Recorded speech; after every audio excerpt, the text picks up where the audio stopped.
சித்தர்களுடைய பரம்பரையின் தலைவன் முருகபெருமான். முருகபெருமான் தோற்றுவித்ததே ஞானிகளுடைய பரம்பரை. அதில் 19ஆம் நூற்றாண்டில் நமக்கெல்லாம் மிகவும் அறிமுகமான வடலூர் அருள் பிரகாச ராமலிங்க சுவாமிகள் எல்லாரும் அறிந்ததே. இப்போ வாழையடி வாழையாக வந்த அந்த திருக்கூட்டத்தில் ஒரு மாபெரும் தவசி உதித்திருக்கிறார்கள்.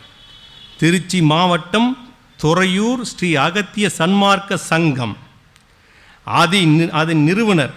வாழையடி வாழையாக வந்த 9 கோடி சித்தர்களில் இந்த பூமியில் உதித்த ஒரு ஞானி. மனித வர்க்கம் 730 கோடி மக்கள் இருக்கின்றது. அத்தனை பேரும் பிறப்பு இறப்பை சந்தித்தே தீர வேண்டும். அதை தவிர்த்து நான் இறக்க மாட்டேன் என்று உலகத்திற்கு சவால் விட்ட ஒரு ஞானி ஆறுமுக அரங்கமகா தேசிக சுவாமிகள். ராஜ ரிஷி, பிரம்ம ரிஷி, அலையோசை கண்ட மன்னன், முதுபெரும் ஞானி பரமானந்த சதாசிவ சர்க்கு